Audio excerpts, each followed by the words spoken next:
Hi everyone, I'm Ian Cummins. I'm the co-pastor at Montview Boulevard Presbyterian Church in Denver, Colorado. If you attend Montview, you know through the years I have referred to my hermitage. It's a project that I started back in 2010. I had a sabbatical at the time. I had 3 months. I thought it would take all 3 months. Ended up taking 5 years, but it's a real gift for me, and as I said, I mention it once in a while. I thought now that we're all stuck at home, this would be a great chance to show it off a bit. And I think what I'll do is come out once a week and reflect on maybe a piece of architecture in the Hermitage or something else in it that gets me thinking about life in a new way, just as a little spiritual snack for you, something for your week to reflect on. So how about we start with a little tour? It's not very long, and we'll do the reflection for the day. Okay? All right, here's the tour. The stone is a limestone out of Texas. It was at the bottom of an ocean at some point, which is really great. I'll share at some point. There's some fossils in the limestone itself. I purchased 12 tons of it. That's 7 pallets. Showed up on our driveway back in 2010, and used most of it. Had some extra, and it was a little daunting having 12 tons of stone show up on my driveway. I realized, okay, we really are doing this. So let's head this way into the door. This is a door I built with my good friend Adam Morris, rabbi here in town. And this, like I said, it's a short tour. One room, no bath, no heat, no electricity, and but a skylight and a little shelf, nook, and windows on each side. Hardwood floor. It's a walnut out of the Appalachian Mountains. I grew up in Kentucky, so that felt significant to me.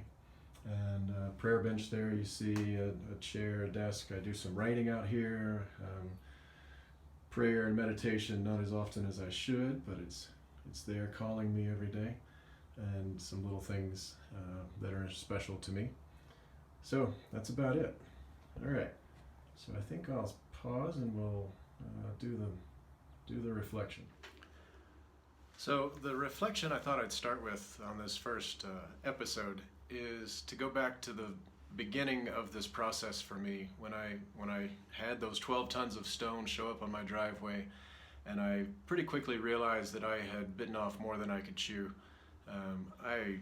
I didn't know how to put in a hardwood floor or put on a roof, or certainly not do any kind of masonry work. I'd never done anything like that. My dad's a great craftsman, and I'm sure I picked up a few things by osmosis, but I'm certainly no craftsman. And I went on YouTube, I remember the first time, to learn how to mix mortar, and kind of took it from there.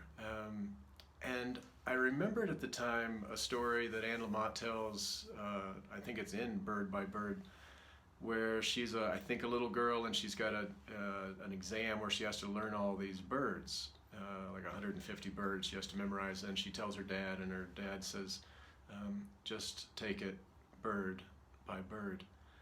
And that's been a bit of a mantra for me, modified. For me, it's been take it stone by stone. And what is the next thing you need to do? What's the next thing you need to learn? You don't have to be able to build this whole thing right now. Just figure out how to mix mortar, right? And start there. And I think in these days, these very strange days that we're in, where the future can look pretty overwhelming, and we can get overwhelmed really quickly, that it's really helpful to break it down into chunks, whether that's day by day or hour by hour sometimes. You know, it's a cliche, but it's such sound advice when we're feeling overwhelmed by something, to just say to yourself, I don't have to have all of this figured out right now. I just need to take the next step, and just keep coming back to that as best you can.